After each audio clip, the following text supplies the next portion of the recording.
Il arrive parfois qu'un seul mot, contienne des univers entiers. C'est tout à fait le cas du mot noétique. C'est un terme ancien, oui, mais aujourd'hui, il se retrouve au cœur de deux visions du monde qui s'opposent complètement, deux quêtes pour atteindre la réalité ultime. Alors ensemble, on va explorer ces deux chemins vers la connaissance. Alors, le point de départ est assez simple. Le terme nous vient du grec nous, qui signifie l'intellect, l'esprit. Et donc, classiquement, la connaissance noétique, c'est une connaissance directe, intuitive. Une connaissance qui ne passe pas par nos cinq sens. Une sorte de vision intérieure de la vérité, si on veut. Et c'est là que ça devient vraiment fascinant. Parce que ce même mot, noétique, est aujourd'hui revendiqué par deux camps qui semblent totalement irréconciliables. D'un côté, on a la foi, et de l'autre, la physique de pointe. Et chacun prétend que sa méthode est la véritable voie vers la connaissance suprême. Voilà donc notre parcours. On va d'abord s'intéresser à la voie de la foi, puis on basculera sur celle de la physique. On observera ensuite le choc frontal de ces visions du monde pour, au final, se poser la question essentielle, mais alors, qu'est-ce qui est réel ?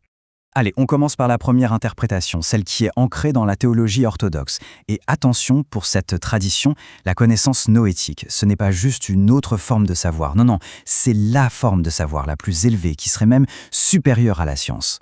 L'affirmation ici est radicale. Le théologien Dumitru Staniloae ne dit pas que la foi complète la science ou qu'elle est à côté de la science.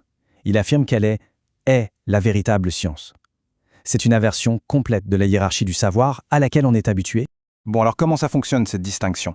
Pour le père Jean Boboc, la connaissance scientifique est additive. C'est un peu comme un puzzle sans fin. On ajoute des pièces encore et encore. Elle décrit les lois des choses, le fameux comment du monde. La connaissance noétique, elle, c'est tout autre chose. Elle est transcendante. Elle ne décrit pas, elle explique le pourquoi, en se connectant à l'absolu, à Dieu.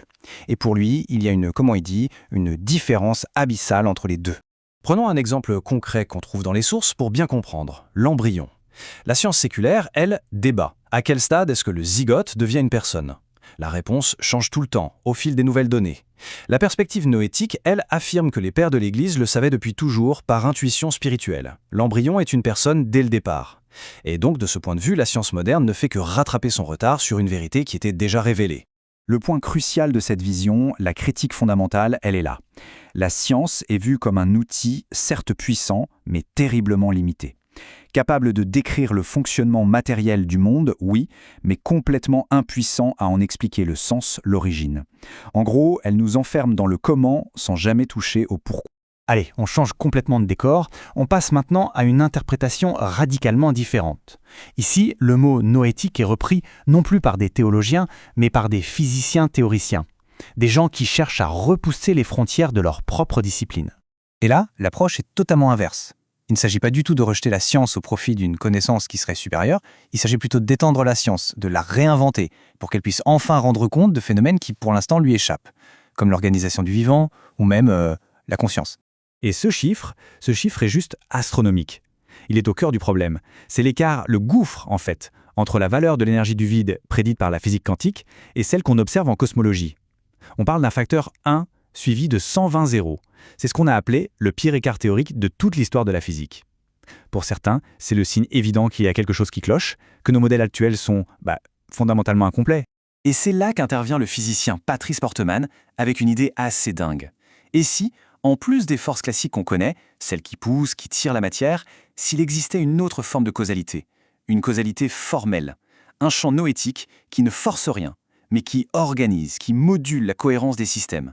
Et attention, ce n'est pas juste une spéculation à l'air, le projet, c'est de transformer ça en une vraie théorie scientifique falsifiable. L'idée, c'est de s'appuyer sur des maths de pointe, comme la géométrie non commutative d'Alan Coynes, pour intégrer ce nouveau champ à la physique qu'on connaît déjà, et surtout pour en tirer des prédictions concrètes et mesurables. On a donc nos deux visions du noétique, l'une qui place la vérité bien au-delà de la science, et l'autre qui cherche à l'intégrer au cœur même de la physique. Alors maintenant, mettons-les vraiment face à face. Mettons-les en miroir. C'est très parlant. Pour le théologien, l'objectif, c'est la vérité transcendante, et la méthode, c'est la foi. Le mystère, il faut le révérer. Pour le physicien, l'objectif, c'est d'étendre les lois physiques, et la méthode, c'est l'expérience. La vérité doit être testable, et le mystère, c'est un défi à formaliser avec des maths. La source du savoir, d'un côté Dieu, de l'autre un champ géométrique, deux mondes. Alors, à première vue, on se dit que le gouffre est total, non?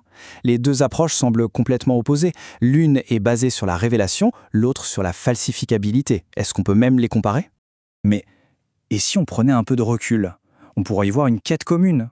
Au fond, les deux cherchent à comprendre les principes fondamentaux qui structurent la réalité. Une sorte de recherche de l'ordre sous-jacent, de ce qui fait tenir le monde ensemble. L'un va appeler ça le plan divin, l'autre la géométrie de l'espace-temps, mais la quête est peut-être la même. Et tout ça nous amène à notre question finale. Parce que ces deux interprétations du monoéthique, elles ne nous parlent pas seulement de science ou de religion. Elles nous interrogent sur la nature même de la connaissance et de la réalité. Et je crois que cette phrase de Patrice Portemen est parfaite pour conclure. L'unification n'était pas une conquête, mais une écoute. Peut-être que la prochaine grande avancée, qu'elle soit scientifique ou spirituelle, ne viendra pas en imposant nos théories au monde, mais simplement en apprenant à mieux l'écouter. Écouter sa structure subtile, cette sorte de musique des formes, que finalement, les deux camps, chacun à leur manière, tentent de déchiffrer.